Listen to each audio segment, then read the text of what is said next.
હર હર મહાદેવ। आज આપણે નવો વિડીયો લઈને આવી ગયા છીએ। શિહોરની અંદર આપણે ગોતમેશ્વર મહાદેવના દર્શન કરવાના છે આજ આપણે, એટલે વિડીયોમાં બની રહેજો, હું તમને દર્શન કરાવીશ। શિહોર છે ભાવનગર જિલ્લાનું શિહોર ગામ છે।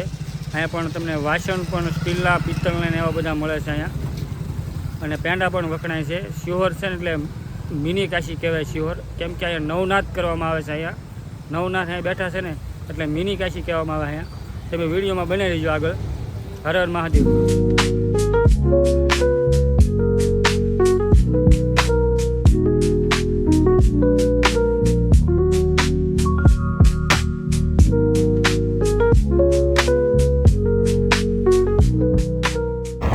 વરસાદના કારણે છે ને અહીંયા લીલોતરી બહુ છે। શિહોરમાં વરસાદ બહુ પડ્યો ને એની જગ્યાએ તમે લીલોતરી બહુ તમને જોવા મળશે। નજારો બહુ મસ્ત છે અહીંનો, તમે જુઓ।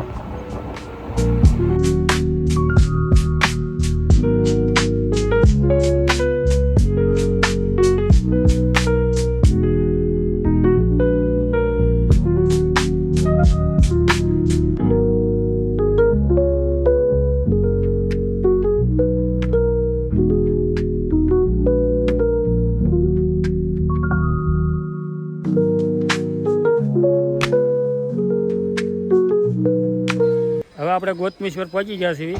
હવે તમે વિડીયોમાં બની રહેજો, હું તમને દર્શન કરાવું ગોતમેશ્વરના। આ એનો ગેટ છે, એનો અંદર એન્ટ્રી થવાનો।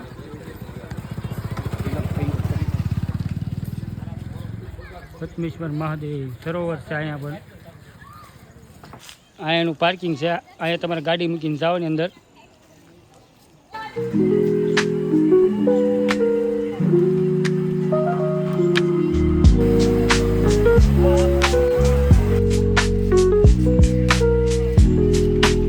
હવે આપણે પહોંચી ગયા છીએ। આ નાળું છે અહીંયા, નાળા ઉપર થઈને જવાનું આપણે અહીંયા। આની અંદર મંદિર છે, જો અંદર કેમેરાની મનાઈ હશે તો આપણે ફોટો નહીં પાડ્યો, નકર તમને અંદરના દર્શન કરાવીશ। તમે જોઈ શકો એનો નજારો કેવો મસ્ત છે।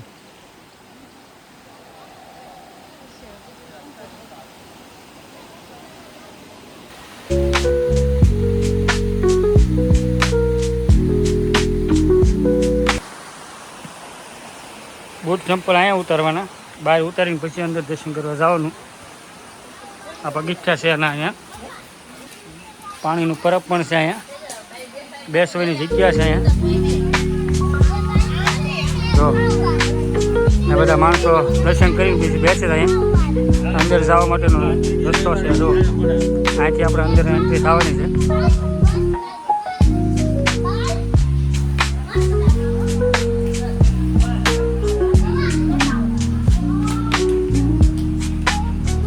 અહીંથી અંદર એન્ટ્રી થવાની।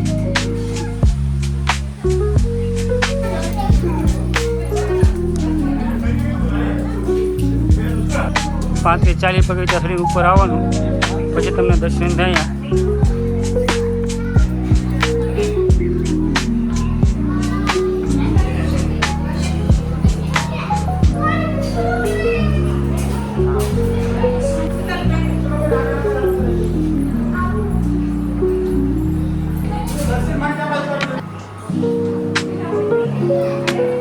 મહાદેવ લાઈનમાં ઉભી રહેવાનું। શ્રાવણ મહિનો હાલે છે ને એટલે થોડી ગરદી વધારે છે, નકર ગરદી ન હોય જરી કંઈ। જો અહીંયા શ્રાવણ મહિનો છે એટલે બધાને પ્રસાદી આપે છે। અહીંયા કસોરી છે, જુઓ મહાદેવ। અહીંયા કસોરી બને।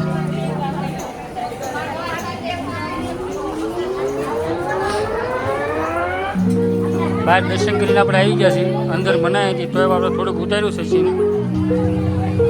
બહારના ગેટનો સીન છે, દર્શન કરી તો બહાર આવો ને ત્યારે પ્રસાદી લઈને સીધું બહાર આવીને અહીંયા બધાને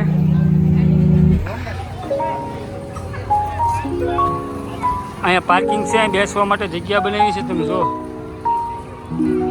આજે પાછળ આવ્યું ને ગોતમેશ્વર તળાવ છે અહીંયા, જોઈ શકો તળાવ છે પાછળ, એનો નજારો છે।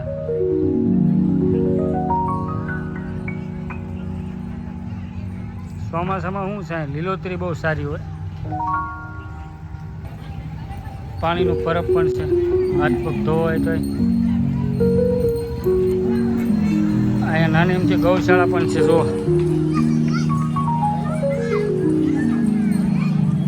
અહીંયા છે ને બે રસ્તા છે, એક શિહોરથી નવાય, એક શિહોરથી ટાણાવાળા રસ્તા આવે ને તો ત્યાંથી ઉપર આવે છે. અહીંયા પણ પાર્કિંગ સારું છે, બહુ મોટા વાહન બધા અહીંથી આવે છે. ટાણાવાળા રસ્તે જાઓ તો આ ગેટ છે. જો આ ગેટ તમે સીધું અંદર વી આવો ને. અહીંયા પણ પાર્કિંગ મસ્ત છે, મોટું. બેસવા માટે જગ્યા પણ સારી બનાવી છે લોકો વરસાદ પાણીની.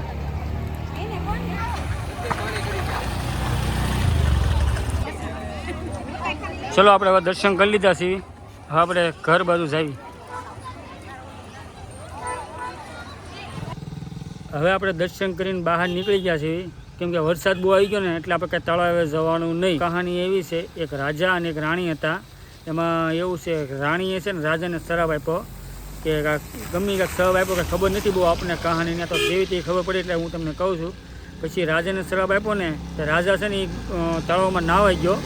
તળાવમાં નાવાઈ ગયો ને એની અંદર એને જે શરાબ આપ્યો તો એની સારું થઈ ગયું. એટલે પછી એનું નામ પડ્યું ગોતમેશ્વર મહાદેવ. અહીંયા ગોતમેશ્વર મહાદેવ ના પડ્યું, ગોતમેશ્વર તળાવનું નામ પડ્યું છે અહીંયા.